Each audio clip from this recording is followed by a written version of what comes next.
ದರ್ಶನ್ರಿಂದ ಇಂಡಸ್ಟ್ರಿಗೆ ಏಟು, ಅಭಿಮಾನ ಮಸುಕಾಗುತ್ತಾ? ದರ್ಶನ್ದು ಹಿತ್ತಾಳೆ ಕಿವಿ ಅಂದ್ರೇಕೆ ಆ ಚಿತ್ರದ ನಿರ್ಮಾಪಕ. ಚಿಂಗಾರಿ ಸಿನಿಮಾ ಆಡಿಯೋ ರಿಲೀಸ್ ಟೈಮ್ನಲ್ಲೂ ಕಿರೇಕ್. ಇದುವೇ ಇವತ್ತಿನ ವಿಶೇಷ. ಇವರು ಕಂಡಂತೆ. ನಾನು ರಾಹುಲ್ ದಯಾನ್.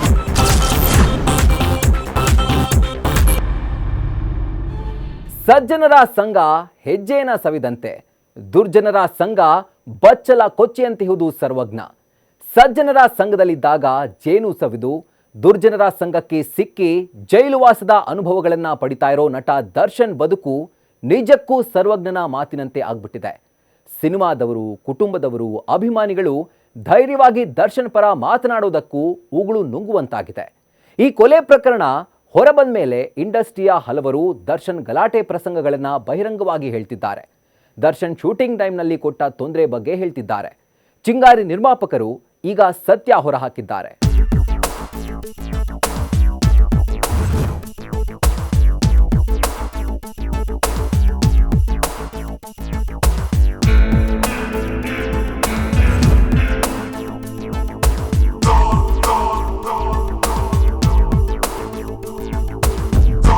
ಅದು 2011.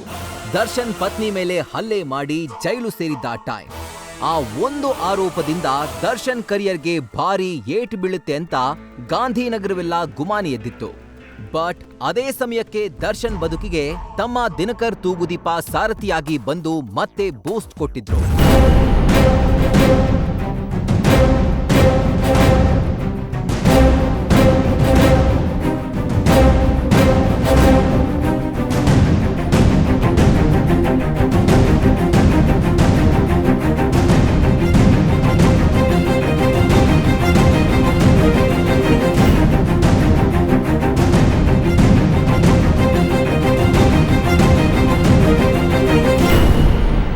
ಇದಾದ ಮೇಲೆ ಮುಂದೇನಂತಿದ್ದ ದರ್ಶನ್ಗೆ ಮತ್ತೊಂದು ಸಿನಿಮಾ ಮೈಲೇಜ್ ಕೊಟ್ಟಿದ್ದು ಅಂದ್ರೆ 2012ರಲ್ಲಿ ಬಂದಿದ್ದ ಮತ್ತೊಂದು ಆಕ್ಷನ್ ಥ್ರಿಲ್ಲರ್ ಚಿತ್ರ Chingari.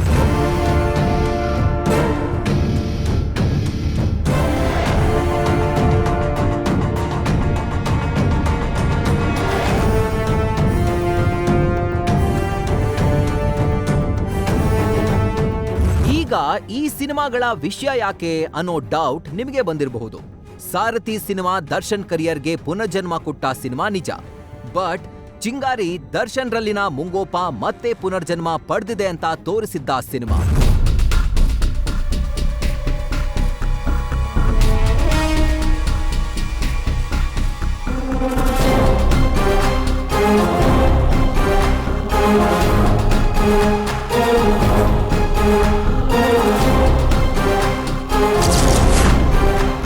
Chingari cinema audio release ಟೈಮ್ನಲ್ಲಿ ದರ್ಶನ್ ಕೆರೆ. ದರ್ಶನ್ದು ಹಿತ್ತಾಳೆ ಕಿವಿ ಅಂದ್ರೇಕೆ ಚಿಂಗಾರಿ ಚಿತ್ರದ ನಿರ್ಮಾಪಕ.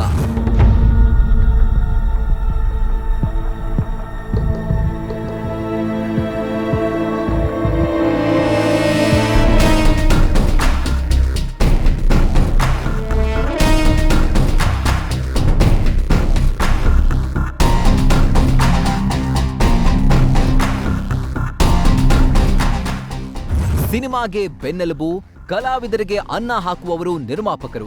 ಇದನ್ನ ಸ್ವತಃ ದರ್ಶನ್ ಕೂಡ ಒಪ್ಕೊಂಡಿದ್ದಿದೆ. ಆದ್ರೆ ಸಿನಿಮಾ ಮಾಡೋವರೆಗೂ ಚೆನ್ನಾಗಿದ್ದು ಕೊನೆ ಹಂತದಲ್ಲೋ ಇಲ್ಲ ಮಧ್ಯದಲ್ಲೋ ಕಿರಿಕ್ ಮಾಡ್ಕೊಂಡು ಮುನಿಸ್ಕೊಂಡ್ಬಿಡುವ ಸ್ವಭಾವ ದರ್ಶನ್ರದ್ದಾಗಿತ್ತಂತೆ. ದರ್ಶನ್ ಕಂಬಿ ಹಿಂದೆ ಹೋಗಿ ಬಂದ ಮೇಲೂ ಅವರ ಜೊತೆ ಸಿನಿಮಾ ಮಾಡಬಹುದು ಅನ್ನೋ ಧೈರ್ಯ ಮಾಡಿದ್ದು ದರ್ಶನ್ ಮತ್ತು ವಿಜಯಲಕ್ಷ್ಮಿ ದಾಂಪತ್ಯಕ್ಕೆ ಮತ್ತೊಂದು ಅವಕಾಶ ಕೊಟ್ಟು ಜೊತೆಯಾಗಿ ನಿಂತಿದ್ದು ಆ ಟೈಮ್ನ ನಿರ್ಮಾಪಕರು ಚಿಂಗಾರಿ ಮಹಾದೇವ್ ಅವರಂತೆ. ನಾನು ಸಿನಿಮಾ ಮಾಡಬೇಕಾದ್ರೆ ದರ್ಶನ್ ತುಂಬ ಒಳ್ಳೆ ರೀತಿಯಲ್ಲಿ ನಡ್ಕೊಂಡ್ರು. ಒಳ್ಳೆ ರೀತಿಯಲ್ಲೇ ಸಿನಿಮಾ ಆಯಿತು. ಹರ್ಷ ಬಂದ್ಬಿಟ್ಟು ನನಗೆ ಸಬ್ಜೆಕ್ಟ್ ಹೇಳ್ದ, ಸರ್ ದರ್ಶನ್ನು ಸಿನಿಮಾ ಮಾಡ್ತಾರೆ ಅಂತ ಹೇಳಿದ್ರು. ಆಯಿತು ಮಾಡೋಣ ಅಂತ ಹೇಳಿದೆ. ಸಂಸಾರಿಕ ಕಲಾಗಳು ಎಲ್ಲ ಪ್ರಪಂಚದಲ್ಲಿ ಇದ್ದಿದೆ ಅಲ್ವಾ, ಇದು ಕಾಮನ್ ಇದು ಅಲ್ವಾ. ಬಟ್ ಸ್ವಲ್ಪ ಅತಿರೇಕಕ್ಕೆ ಹೋಗಿತ್ತು, ಅದು ತಪ್ಪು ಅಷ್ಟೇ. ಒಂದು ರೇಸ್ ಕುದುರೆಯಂತೆ ಓಡ್ತಿದ್ದ ದರ್ಶನ್ಗೆ ಪತ್ನಿ ಮೇಲಿನ ಹಲ್ಲೆ ವಿಚಾರ ಬ್ರೇಕ್ ಹಾಕುತ್ತೆ. ಇನ್ನು ದರ್ಶನ್ ಕತೆ ಮುಗಿಯಿತು ಅನ್ನುವಂತಿದ್ದಾಗ ನಿರ್ಮಾಪಕರು ಅವರ ಜೊತೆ ಸಿನಿಮಾ ಮಾಡೋಕೆ ಮುಂದಾಗೋದು ಸ್ವಲ್ಪ ಯೋಚಿಸಬೇಕಾದ ವಿಷಯವಾಗಿತ್ತು. ಆದ್ರೆ ಮಹಾದೇವು ಅವರು ನಿರ್ದೇಶಕರು ಹೇಳಿದ ಕೂಡ್ಲೇ ಒಪ್ಕೊಂಡು ಸಿನಿಮಾ ಮಾಡಿದ್ರು. ಆ ಸಮಯದಲ್ಲಿ ದರ್ಶನ್ ಪತ್ನಿ ಮೇಲೆ ಹಲ್ಲೆ ವಿಚಾರಕ್ಕೆ ನೊಂದುಕೊಂಡು ಪಶ್ಚಾತ್ತಾಪ ಪಟ್ಟಿದೆಯಂತೆ. ಪಶ್ಚಾತ್ತಾಪ ಆಗಿತ್ತು. ಅವ್ರು ಪ್ರೆಸ್ ಮೀಟು ಮಾಡಿದ್ರು. ಅವ್ರು ಜೈಲಿಂದ ಬಂದ ಮೇಲೆ ಪ್ರೆಸ್ ಮೀಟ್ ಮಾಡಿದ್ರು. ಇನ್ನೊಂದ್ಸತಿ ಈಗೆಲ್ಲ ನಡೆಯೋದಿಲ್ಲ, ಏನೋ ಒಂದು ಅನಾಚಾರ ನಡೆದೋಯ್ತು, ಇನ್ನೊಂದ್ಸತಿ ಈಗ ಆಗಲ್ಲ ಅಂತ ಹೇಳಿದ್ರು. ನನ್ನ ಹತ್ರನೂ ಹೇಳಿದ್ರು, ಇನ್ನೊಂದ್ಸತಿ ಈ ಥರ ಮರಿಕಳಿಸ್ಬಾರ್ದು, ನನಗೂ ಮನಸ್ಸಿಗೆ ಬೇಜಾರಾಗಿದೆ ಮಾಡಿದ್ದು ಅಂತ ಹೇಳಿದ್ರು. ಅವ್ರ ಗಂಡ ಹೆಂಡತಿ ಇಬ್ಬರು ಚೆನ್ನಾಗೇ ಇದ್ರು. ದರ್ಶನ್ ಕರಿಯರ್ಗೆ ಮತ್ತೊಂದು ಸಿನಿಮಾದ ಮೈಲುಗಲ್ಲನ್ನ ನೆಟ್ಟು ಅಂಟಿದ್ದ ಕಳಂಕವನ್ನ ಮೆಲ್ಲಗೆ ಮರೆಯಾಗುವಂತೆ ಮಾಡಿದ್ದು ಕನ್ನಡ ನಿರ್ಮಾಪಕರು. ಆದ್ರೆ ಆ ನಿರ್ಮಾಪಕರಲ್ಲೂ ಕೆಲವರು ಮಹದೇವ್ ಮತ್ತು ದರ್ಶನ್ರ ನಡುವಿನ ವೈಮನಸ್ಸುಗಳು ಬರುವಂತೆ ಮಾಡಿದ್ರಂತೆ. ನಂತರ ದರ್ಶನ್ ಚಿಂಗಾರಿ ನಿರ್ಮಾಪಕರ ಜೊತೆನೇ ಮುನಿಸ್ಕೊಂಡ್ಬಿಟ್ರಂತೆ. ಹೀಗಾಗಿ ನಟರದ್ದು ಹಿತ್ತಾಳೆ ಕಿವಿ ಆಗ್ಬಾರ್ದು ಅನ್ನೋದು ನಿರ್ಮಾಪಕರ ಮಾತು.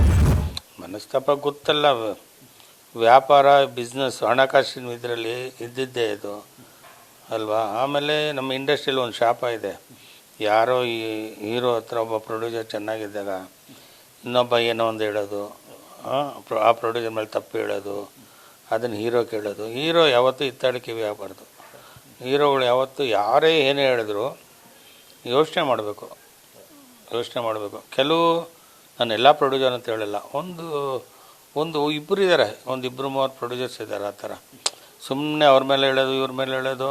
ಅವ್ರು ಇವತ್ತು ಹಾಳಾಗೋಗಿದ್ದಾರೆ. ಅವರು ಇದೇ ಕೆಲಸ ಅವರಿಗೆ, ಬೇರೆ ಕೆಲಸ ಇಲ್ಲ. ಅವರು ಸಿನಿಮಾ ಮಾಡೋ ದೊಡ್ಡ ಪ್ರೊಡ್ಯೂಸರ್, ಅವನು ಒಬ್ಬ ಇದ್ದಾನೆ. ಇದೇ ಕೆಲಸ ಕೆಲವ್ರಿಗೆ. ಅದೇ ಥರ ಏನೋ ನಮಗೂ ಅವ್ರಿಗೂ ತಂದಿಕ್ಕಿದ್ರು, ಅದು ಏನೋ ಆಯಿತು, ಆಮೇಲೆ ಸರಿ ಆಯಿತು ಅಷ್ಟೇ. ಅದನ್ನು ಬೆಳ್ಸೋಕೆ ಹೋಗಲ್ಲ. ಆಮೇಲೆ ನಾನು ಈ ಟೈಮಲ್ಲಿ ಅದನ್ನೆಲ್ಲ ಮಾತಾಡಿದ್ರೆ ಸರಿ ಇರಲ್ಲ ಅನಿಸುತ್ತೆ ನನ್ನ ಭಾವನೆ. ಯಾಕಂದರೆ ಒಬ್ಬ ಮನುಷ್ಯ ಇದರಲ್ಲಿದ್ದಾನೆ, ಕಷ್ಟದಲ್ಲಿದ್ದಾನೆ. ಇದ್ದಾಗ ನಾನು ಮತ್ತೆ ಅದನ್ನೆಲ್ಲ ಮರುಕಳಿಸೋದು, ಮಾತಾಡೋದು ಸರಿ ಒಂದಲ್ಲ ಅಂತ ನನ್ನ ಭಾವನೆ.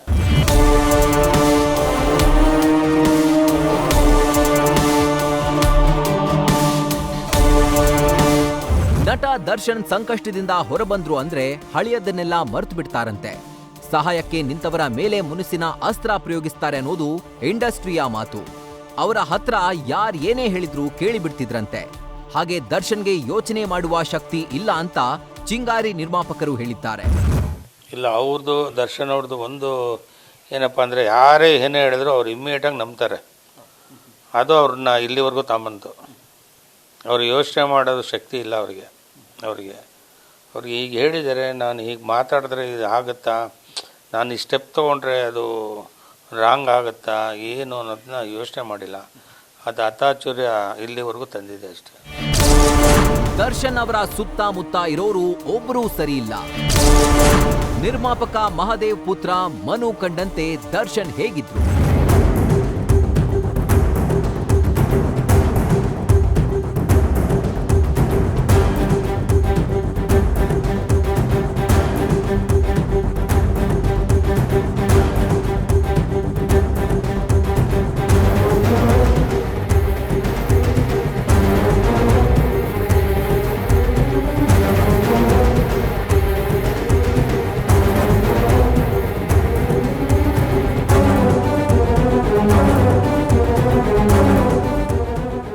ಚಿಂಗಾರಿ ಸಿನಿಮಾ ಸಮಯದಲ್ಲಿ ಸಿನಿಮಾ ರಿಚ್ ಆಗಿ ಬರಬೇಕು, ಅಂದ್ಕೊಂಡಂತೆ ಬರಬೇಕು ಅನ್ನೋದು ನಿರ್ಮಾಪಕರ ಧ್ಯೇಯವಾಗಿತ್ತಂತೆ.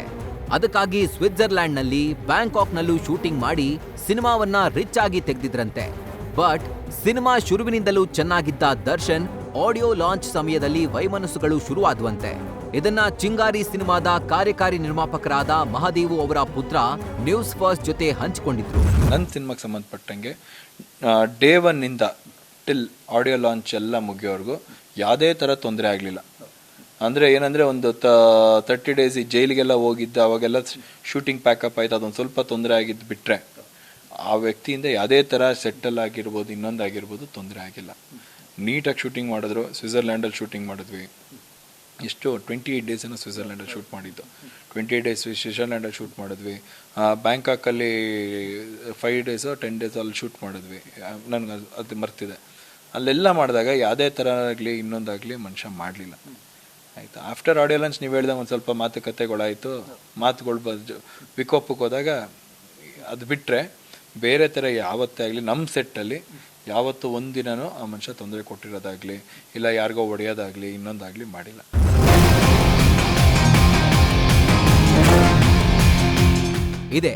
ಇದೇ ರೀತಿ ತೊಂದರೆ ಕೊಡದಂತೆ ಬೆಳೆದಿದ್ದ ಹೀರೋ ದರ್ಶನ್ ಮುಂದೆ ಇಂಡಸ್ಟ್ರಿಗೆ ತೊಂದರೆ ಆಗ್ಬಿಟ್ರು. ಇಲ್ಲಿಂದಲೇ ದರ್ಶನ್ ಮತ್ತೆ ದರ್ಪದ ದರ್ಶನ್ ಆಗಿರಬಹುದು ಅನ್ನೋ ಮಾತುಗಳು ಶುರುವಾದವು.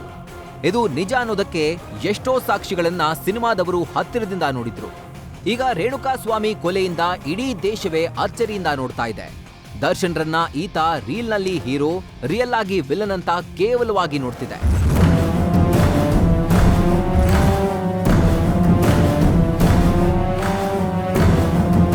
ಇದೆಲ್ಲದಕ್ಕೂ ಕಾರಣ ದರ್ಶನ್ ಒಬ್ಬ ಪ್ರಾಕ್ಟಿಕಲ್ ಚಿಂತಕನಲ್ಲ ಅನ್ನೋದು. ಹಾಗೆ ಆತನ ಸುತ್ತಮುತ್ತ ಇರೋರು ಒಬ್ಬರೂ ಸಹ ಒಳ್ಳೆ ಗುಣಗಳಿಲ್ಲದವರು ಅನ್ನೋ ಪಟ್ಟಿ. ಈ ಒಂದು ಕಾರಣದಿಂದಲೇ ದರ್ಶನ್ರಿಂದ ಎಷ್ಟೋ ನಟರು ಅಂತರ ಕಾಯ್ದುಕೊಂಡಿದ್ದಿದೆ. ಯಾರೋ ಪೊರ್ಕಿಗಳು ಪಕ್ಕದಲ್ಲಿ ಸೇರಿ ದರ್ಶನ್ ಹೇಳಿದಕ್ಕೆಲ್ಲ ಜೈ ಅಂದಿದ್ರ ರಿಸಲ್ಟೇ ಈ ಜೈಲುವಾಸ ಅನ್ನುವ ಮಾತಿದೆ. Darshan is a very nice person, ಒಂದು ಹಂಬಲ್ ಹ್ಯೂಮನ್ ಬೀಯಿಂಗ್. ಬಟ್ ಏನು ಪ್ರಾಬ್ಲಮ್ ಅಂದರೆ ಆ ವ್ಯಕ್ತಿ ಸುತ್ತಮುತ್ತ ಇರೋರು ಯಾರೂ ಸರಿಗಿಲ್ಲ. ಅದನ್ನು ನಾನು ಓಪನ್ ಆಗಿ ಹೇಳ್ತೀನಿ. ಆ ವ್ಯಕ್ತಿ ಸುತ್ತಮುತ್ತ ಇರೋರು ಯಾರು ಒಬ್ಬರು ಇವಾಗ ಅಷ್ಟೆಂದಲ್ಲಿ ಇವಾಗ ನಡೀತಾ ಏನೋ ಅಂದಾಗೆ ಹಣ ಬಿಟ್ಬಿಡೋಣ ನಾನು ಏನೋ ಒಂದು ಆಳು ಬಿದ್ದೋಗ್ಲಿ ಅಂತ ಹೇಳ್ಬಿಟ್ಟಿದ್ದಿದ್ರೆ ಇವತ್ತು ಈ ಪರಿಸ್ಥಿತಿ ಆಗ್ತಾ ಇರಲಿಲ್ಲ. ಒಬ್ಬನ ಚಾನ್ಸ್ ಸಿಕ್ಕಿರೋದು ಇವರು ಇವತ್ತು ಈ ಥರ ಜೈಲಲ್ಲಿರೋದಾಗಲಿ ಇನ್ನೊಂದಾಗಲಿ ಬೇಕಾಗಿರಲಿಲ್ಲ.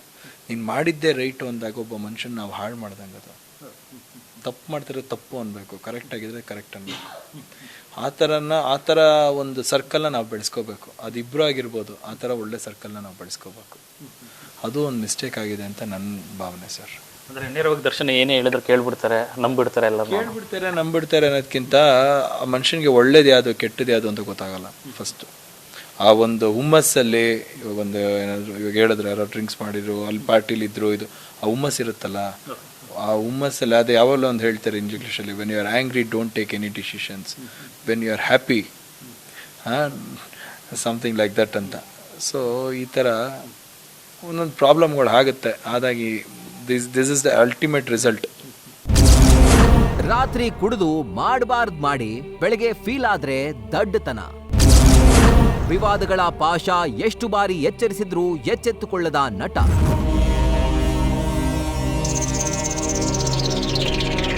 ಇಲ್ಲಿವರೆಗೂ ಪ್ರತಿಯೊಬ್ಬರೂ ಹೇಳಿದಂತೆ ದರ್ಶನ್ ಕುಡಿದ್ರೆ ಮನುಷ್ಯ ಅಲ್ಲ ಅನ್ನೋದು. ಇದನ್ನ ಸಿನಿಮಾದವರು ಹೇಳಿಯಾಗಿದೆ, ಹತ್ತಿರ ಇದ್ದವರು ಹೇಳಿದ್ದಾರೆ. ಅದು ನಿಜವೇ ಇರಬಹುದು ಅಂತ ಇಡೀ ರಾಜ್ಯಕ್ಕೆ ಈಗ ಅರ್ಥವಾಗಿದೆ. ಹೇಳಬೇಕು ಅಂದ್ರೆ ಕುಡಿದಾಗ ಇಂಥ ಘಟನೆಗಳು ಆಗ್ತಾವೆ ಅನ್ನೋದಾದ್ರೆ ಒಬ್ಬ ಪ್ರಸಿದ್ಧ ನಟನಾಗಿ ಎಷ್ಟು ಎಚ್ಚರಿಕೆ ವಹಿಸಬೇಕಿತ್ತು ಅನ್ನೋದು ಚಿಂಗಾರಿ ಕಾರ್ಯಕಾರಿ ನಿರ್ಮಾಪಕರ ಮಾತು. ಯಾಕಂದರೆ ಕೆಲವ್ರಿಗೆ ಕುಡಿದಾಗ ಆಗಲ್ಲ, ಅದು ಮನುಷ್ಯನಿಗೆ ಗೊತ್ತಾದಾಗ ಅವನು ಕುಡಿಯೋದು ಕಮ್ಮಿ ಮಾಡಬೇಕಿಲ್ಲ, ಕುಡಿಯೋದು ಬಿಟ್ಬಿಡ್ಬೇಕು. ಈ ಒಂದು ಕುಡ್ತಾ ಒಂದೇನೋ ಒಂದು ನಮ್ಮ ಕೈಲಿ ಆಗ್ತಾಯಿಲ್ಲ, ನಮ್ಗೆ ಅದನ್ನು ವಿತ್ಸ್ಟ್ಯಾಂಡ್ ಮಾಡೋಕ್ಕಾಗಲ್ಲ ಅಂದಾಗ ಯಾರೇ ಆಗಿರ್ಬೋದು, ದರ್ಶನ್ ಒಬ್ಬರೇ ಅಂತಲ್ಲ, ಎನಿ ಹ್ಯೂಮನ್ ಬೀಯಿಂಗ್ ವಿತ್ಸ್ಟ್ಯಾಂಡ್ ಆಗ ಬಿಟ್ಬಿಡ್ಬೇಕು. ಎಲ್ಲ ಆದಮೇಲೆ ಅಯ್ಯೋ ಹಿಂಗೆ ಮಾಡ್ಬಿಟ್ನ ರಾತ್ರಿ ಅಂತ ತಲೆ ಕೆಡಿಸ್ಕೊಳ್ಳೋದಿರುತ್ತಲ್ಲ, ಅದು ದಡ್ತಾನೆ. ಝೀರೋ ಇಂದ ಹೀರೋ ಆದ ದರ್ಶನ್ಗೆ ಇವತ್ತು ಆಸ್ತಿ ಅಂತಸ್ತು ಎಲ್ಲ ಇದಿರಬಹುದು. ಆದ್ರೆ ಅಡಿಕೆಗೆ ಹೋದ ಮಾನ ಆನೆ ಕೊಟ್ರೂ ಬರಲ್ಲ ಅನ್ನೋ ಹಾಗೆ ಆಗಿರೋದಂತೂ ಪಕ್ಕ. ಇನ್ನು ದರ್ಶನ್ ಬಗ್ಗೆ ಅನೇಕ ಗಣ್ಯರು ಮಾತನಾಡಿದ್ದಾರೆ. ಆದ್ರೆ ಇಂಚಿಂಚು ಗೊತ್ತಿದ್ದವರು, ಹತ್ತಿರದಿಂದ ದರ್ಶನ್ ಕರಾಳ ಕಥೆಗಳನ್ನ ನೋಡಿದವರು ಮುಂದೆ ಬಂದು ಮಾತನಾಡೋಕೆ ಸಿದ್ಧವಿಲ್ಲ. ಆದ್ರೆ ಕೆಲವರು ಮುಲಾಜಿಲ್ಲದೆ ಇದು ತಪ್ಪು ಅಂತ ಮಾತನಾಡಿದವರು ಇದ್ದಾರೆ.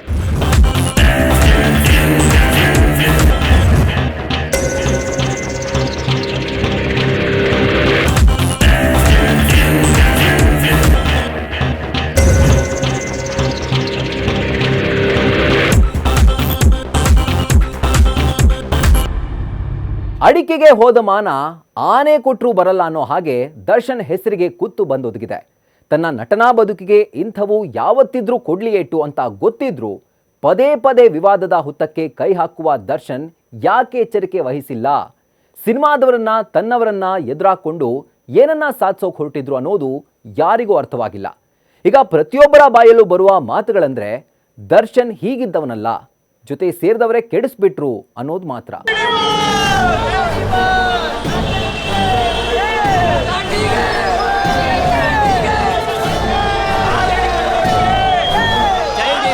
ಅನ್ನನೇ ದೇವರ ಅಂತಾರ ಅಂತ ಅನ್ನನೇ ಸೃಷ್ಟಿ ಮಾಡೋದು ರೈತ.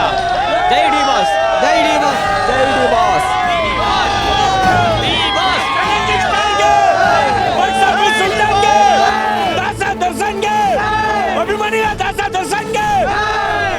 ಜೈ ಡಿ ಬಾಸ್. ಈ ಸದ್ ಕೇಳಿದಾಗ ದರ್ಶನ್ ಚೆನ್ನಾಗಿ ಬೆಳೆದಿದ್ರು. ಒಳ್ಳೆ ಫ್ಯಾನ್ ಬೇಸ್ ಇದೆ ಅನ್ನೋದು ಆಗ ಇಂಡಸ್ಟ್ರಿಯಲ್ಲಿ ಚೆನ್ನಾಗಿ ಸದ್ದು ಮಾಡಿತ್ತು. ದರ್ಶನ್ ಬೆಳವಣಿಗೆ ನೋಡಿ ಎಷ್ಟೋ ಜನ ಖುಷಿ ಪಟ್ರು. ನಮ್ ಹುಡುಗ ಬೆಳಿಬೇಕು ಅಂತ ತನ್ನ ಜೊತೆಗಿದ್ದು ಕೆಲಸ ಮಾಡಿದ್ರು. ಯಾರಿದ್ರು ಯಾರಿಲ್ದೇ ಇದ್ರು ನನ್ನ ಸೆಲೆಬ್ರಿಟೀಸ್ ಜೊತೆಗಿರ್ತಾರೆ ಅಂತ ದರ್ಶನ್ ಹೆಮ್ಮೆಯಿಂದ ಹೇಳ್ಕೊಂಡಿದ್ರು. ಬಟ್ ಆ ನಂಬಿಕೆ ಮೆಲ್ಲಗೆ ಕ್ಷೀಣಿಸುತ್ತಾ ಬಂತ ಅನ್ನೋ ಅನುಮಾನ ಇದೆ. ಇದಕ್ಕೆಲ್ಲ ಕಾರಣ ದರ್ಶನ್ ಮೇಲೆ ಕೇಳಿ ಬಂದ ಗಂಭೀರ ಆರೋಪಗಳೇ.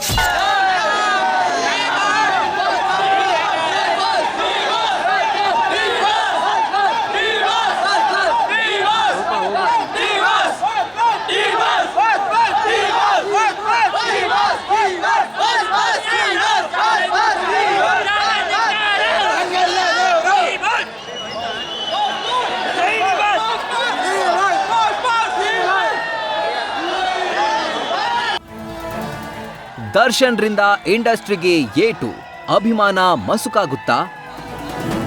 ಡಿ ಬಾಸ್ ಸ್ಟಿಕ್ಕರ್ ಕಿತ್ತ ಅಭಿಮಾನಿ ಕಂಡು ಸಾಹಿತಿ ಬೇಸರ. ದರ್ಶನ್ ಅಭಿಮಾನಿಗಳ ಸಾಗರ ಎಂಥದ್ದು ಅಂತ ಪ್ರತಿಯೊಬ್ಬರಿಗೂ ಗೊತ್ತಿದೆ.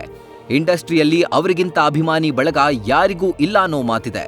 ಮೆಜೆಸ್ಟಿಕ್ ಸಿನಿಮಾದಿಂದ ಈಗಿನ ಕಾಟೇರಾದವರೆಗೂ ದರ್ಶನ್ಗೆ ಫ್ಯಾನ್ಸ್ ಇದ್ದಾರೆ. ಆದರೆ ಯಾವಾಗ ಪತ್ನಿ ವಿಜಯಲಕ್ಷ್ಮಿ ಮೇಲೆ ಹಲ್ಲೆ ಮಾಡಿದ್ರೋ ಅಲ್ಲಿಂದ ಅಭಿಮಾನಿಗಳಲ್ಲಿ ಕೊಂಚ ಬೇಸರ ಬಂದಿತ್ತಂತೆ. ಆ ಸಮಯದಲ್ಲಿ ಕೆಲವರು ಡಿ ಬಾಸ್ ಅಂತ ಇದ್ದ ಸ್ಟಿಕ್ಕರ್ಗಳನ್ನ ರಿಮೂವ್ ಮಾಡಿದ್ದು ಕಂಡು ಬಂತು.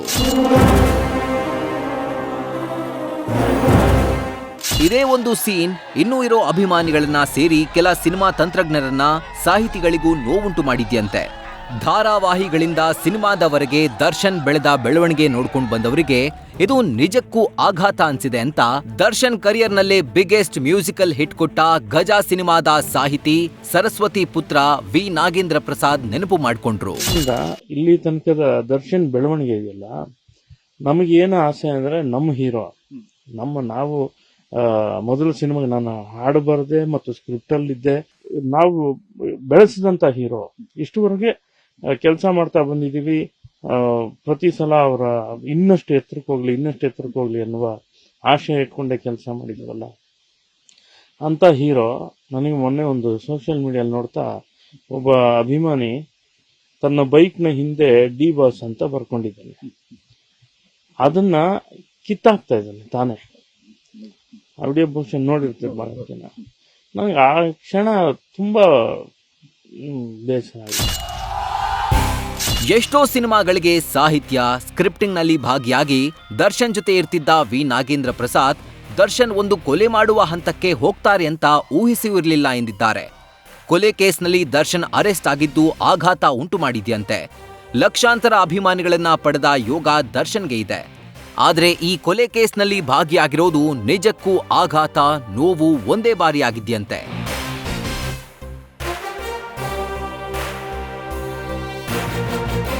ದರ್ಶನ್ ಸಿಟ್ಟಿರ್ಬೋದು, ಏನೋ ಗಳಿಗೆ ಇರ್ಬೋದು, ಏನೇ ಇರ್ಬೋದು, ಬಟ್ ಕೊಲೆಯ ಹಂತಕ್ಕೆ ಅಥವಾ ಈ ತರದೊಂದು ಹಂತಕ್ಕೆ ಅಂತ ಭಾವಿಸಿರ್ಲಿಲ್ಲ. ಇದೊಂದು ಕಡೆ ದುಃಖ. ಆದ್ರೆ ಆ ತರದ ಅಭಿಮಾನಿಗಳ ಪಡೆ ಇಡೀ ಕರ್ನಾಟಕದಲ್ಲಿ ಲಕ್ಷಾಂತರ ಅಭಿಮಾನಿಗಳನ್ನ ಪಡ್ಕೋಬೇಕು ಅಂದ್ರೆ ಅದು ಸಾಮಾನ್ಯವಾದ ಮಾತಲ್ಲ. ಅದೊಂದು ಯೋಗ.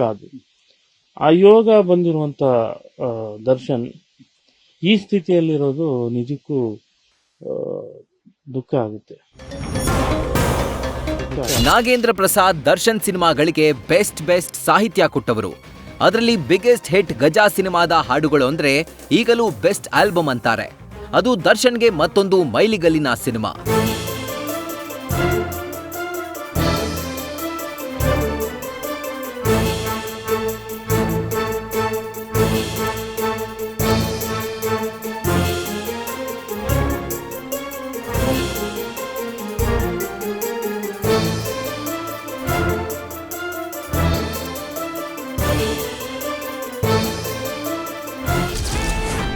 ಕ್ರಾಂತಿ ಆಡಿಯೋ ರಿಲೀಸ್ ಟೈಮ್ನಲ್ಲೂ ಗಲಾಟೆ ಮಾಡಿದ್ರ ದರ್ಶನ್.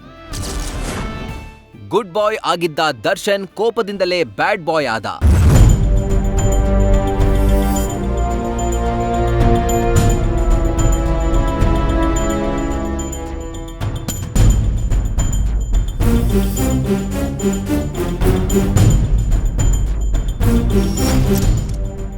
ಮಾಧ್ಯಮಗಳು ದರ್ಶನ್ರನ್ನ ಬ್ಯಾನ್ ಮಾಡಿದಾಗ ಎಲ್ಲೂ ಸದ್ದು ಮಾಡದ ದರ್ಶನ್ ತನ್ನ ಕ್ರಾಂತಿ ಸಿನಿಮಾವನ್ನ ಸೋಷಿಯಲ್ ಮೀಡಿಯಾದಲ್ಲಿ ಪ್ರಮೋಷನ್ ಮಾಡ್ಕೊಂಡಿದ್ರು. ಆ ಸಿನಿಮಾದ ಆಡಿಯೋ ರಿಲೀಸ್ ಅನ್ನ ಮೈಸೂರಲ್ಲಿ ನೆರವೇರಿಸಿದ್ರು. ಚಿಂಗಾರಿ ಆಡಿಯೋ ಟೈಮಲ್ಲಿ ಕಿರಿಕ್ ಮಾಡ್ಕೊಂಡಂತೆ ಕ್ರಾಂತಿ ಆಡಿಯೋ ಟೈಮ್ನಲ್ಲೂ ಜಗಳ ಮಾಡ್ಕೊಂಡ್ರಂತೆ.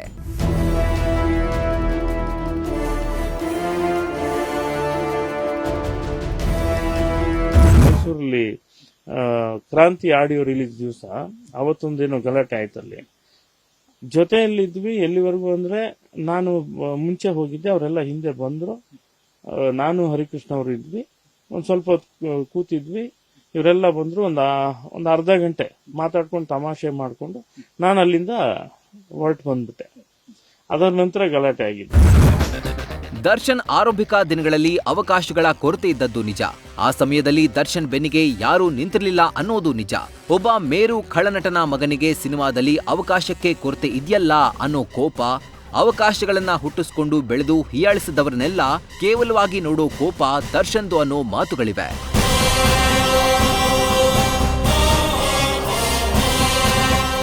ಕಲಾವಿದನಾಗಿ ಬೆಳಿಬೇಕಂದ್ರೆ, ಒಬ್ಬ ಸ್ಟಾರ್ ಆಗ್ಬೇಕಂದ್ರೆ ಒಂದಷ್ಟು ಹಾದಿ ಕಠಿಣವಾದ ಹಾದಿ. ಆ ಕಠಿಣವಾದ ಹಾದಿಯಿಂದ ಬಂದಂತ ಕೋಪವ ಇದು ಅಂತ ನನಗೊಂದೊಂದ್ಸಲ ಅನ್ಸುತ್ತೆ. ಅವ್ರ ಮನೆಯವರೇ ಯಾರು ಮಾತಾಡಿಲ್ಲ ಇಲ್ಲಿ ತನಕ ಅಲ್ವಾ. ಸೊ ಅವ್ರ ಮನೆಯವರು ಮಾತಾಡಿದ್ರೆ ಅದು ಬೇರೆನೆ ವರ್ಷನ್ ಇರುತ್ತೆ. ನಾನು ಮೆಜೆಸ್ಟಿಕ್ ಮೊದಲ ದಿವಸದಿಂದ ಹಿಡಿದು ಇವತ್ತಿನ ತನಕ ನೋಡಿದ ದರ್ಶನ್ ಮತ್ತು ಆ ಬೆಳವಣಿಗೆ, ಅದು ಹಂಗಾಗಿ ನಾನು ಹೇಳ್ತಾ ಇದ್ದೀನಿ, ಮೂಲತಃ ತುಂಬಾ ಒಳ್ಳೆ ಗುಣ ಇರುವಂತ ವ್ಯಕ್ತಿ ಅಂತ ಹಾಗಾಗಿ ಹೇಳ್ತಾ ಇದ್ದೀನಿ ನಾನು. ಸೊ ಅಲ್ಲಿಂದ ಕ್ರಮೇಣ ಸಕ್ಸಸ್ ಅಥವಾ ಸ್ನೇಹನೋ ಗೊತ್ತಿಲ್ಲ ನಮಗೆ. ಈ ತರದೊಂದು ಅಂದ್ರೆ ಒಂದು ಈಸಿನೆಸ್ ಬರುತ್ತೆ ಗೊತ್ತಾ, ಒಂಥರ ನಾನು ಸರಿ ಇದ್ದೀನಿ ಅನ್ನೋ ಒಂದು ಅಡಮೆಂಟ್ನೆಸ್ ಒಂದು ಬರುತ್ತಲ್ಲ, ಬಹುಶಃ ಅದು ಬಂತು ಅಂತ ಅನ್ಸುತ್ತೆ. ಕಾಲು ಎಡವಿದೆ, ಗಾಯ ಆಗಿದೆ, ವಾಸಿ ಮಾಡ್ಕೊಳ್ಬೇಕಿದೆ. ದರ್ಶನ್ ಭೇಟಿಗೆ ಪ್ರಯತ್ನಿಸಿದ್ದ ಚಿನ್ನೇಗೌಡ್ರು ಹೇಳಿದ್ದೇನು? ಕೊಲೆ ಪ್ರಕರಣದಲ್ಲಿ ಖಾಕಿ ಹಿಂದೆ ಅಲ್ದಾಡ್ತಿರೋ ದರ್ಶನ್ರನ್ನ ಭೇಟಿಯಾಗೋಕಂತ ಹಿರಿಯ ನಾಯಕರು ಓಡಾಡಿದ್ರು. ಆದ್ರೆ ಅವರನ್ನ ಭೇಟಿ ಮಾಡೋಕೆ ಪೊಲೀಸರು ಅವಕಾಶ ಕೊಟ್ಟಿರಲಿಲ್ಲ. ಚಿನ್ನೇಗೌಡ್ರು ಕೂಡ ಹೋಗಿದ್ರು, ಆದ್ರೆ ಅವರು ದರ್ಶನ್ರನ್ನ ಭೇಟಿ ಮಾಡೋಕೆ ಆಗಿರ್ಲಿಲ್ಲ. ಅವರಲ್ಲೂ ಈ ರೀತಿ ಆಗ್ಬಾರ್ದಿತ್ತು ಅನ್ನೋ ಬೇಸರವಿದೆ. ಅನಿರೀಕ್ಷಿತ ಅಂತ ಹೇಳೋದಕ್ಕಿಂತ ಹೆಚ್ಚಾಗಿ ಘಟನೆ ಆಗಬಾರ್ದಾಗಿತ್ತು, ಆಗೋಗಿದೆ. ಏನು ಮಾಡೋದು, ದರ್ಶನ್ ಅವರು ಈ ಥರ ಯಾಕೆ ಮಾಡಿದ್ರು ಅಂತ ಹೇಳಿ ಘಟನೆ ಆಗೋಗಿದೆ. ಆ ಘಟನೆ ಆಗೋಗಿದ್ದಕ್ಕೆ ಅವರು ಆಲ್ರೆಡಿ ಅನುಭವಿಸ್ತಾ ಇದ್ದಾನೆ. ನಮ್ಗೆ ಆಸೆ ಇದೆ, ಪಾಪ ಎಷ್ಟೋ ಜನ ನಿರ್ಮಾಪಕರು ಅಡ್ವಾನ್ಸ್ ಮಾಡಿದ್ದಾರೆ, ಅವ್ರಿಗೂ ತೊಂದರೆ ಆಗ್ತಾಯಿದೆ. ಲಕ್ಷಾಂತರ ರೂಪಾಯಿ, ಕೋಟ್ಯಾಂತರ ರೂಪಾಯಿ ಹಾಕ್ತಿದ್ದಾರೆ. ಅವ್ರಿಗೂ ಒಳ್ಳೇದಾಗಬೇಕು, ನ್ಯಾಯ ಸಿಗಬೇಕು. ಏನೋ ಈಗ ನಡೆಯುವಾಗ ಕಾಲು ಎಡುಬಿಡುತ್ತೆ, ಆಗೋಯ್ತು. ಇವಾಗ ರಕ್ತ ಬರ್ತಾ ಇದೆ, ಅದು ವಾಸಿ ಮಾಡ್ಕೊಳ್ಬೇಕು. ಮುಂದೆ ನಡ್ಕೊಂಡು ಹೋಗ್ಬೇಕಲ್ವಾ. ನೋಡೋಣ, ಎಲ್ಲ ಸೇರಿಕೊಂಡು ನ್ಯಾಯಾಂಗ ಏನು ಹೇಳುತ್ತೆ, ಆಮೇಲೆ ಚಿತ್ರರಂಗ ಏನು ಹೇಳುತ್ತೆ, ಹಿರಿಯರೆಲ್ಲ ಇದ್ದಾರೆ ಅಲ್ಲಿ, ಹಾಗೆ ಹೇಳ್ತಾರೋ ಹಾಗೆ ನೋಡೋಣ, ನಮ್ಮದು ಕಾದು ನೋಡೋಣ. ಹೀಗೆ ಎಷ್ಟೋ ಜನರಿಗೆ ದರ್ಶನ್ ಹೊರಬರಬೇಕು ಅನ್ನೋ ಆಸೆ ಇದೆ.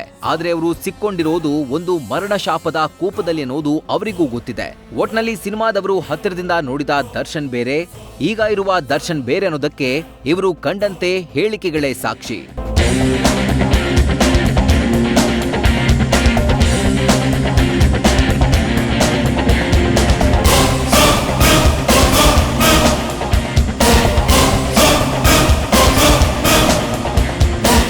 ಬೆರಳು ಅವರದ್ದೇ, ಕಣ್ಣು ಅವರದ್ದೇ, ಹಾಗೆ ನೋವು ಕೂಡ ಅವರದ್ದೇ, ತಪ್ಪು ಅವರದ್ದೇ, ಶಿಕ್ಷೆಯೂ ಅವರಿಗೆ.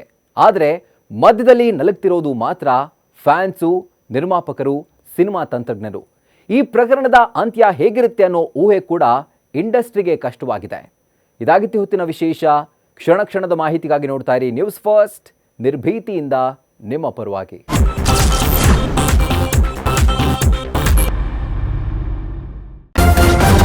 ನ್ಯೂಸ್ ಫಸ್ಟ್, ನಿರ್ಭೀತಿಯಿಂದ ನಿಮ್ಮ ಪರವಾಗಿ.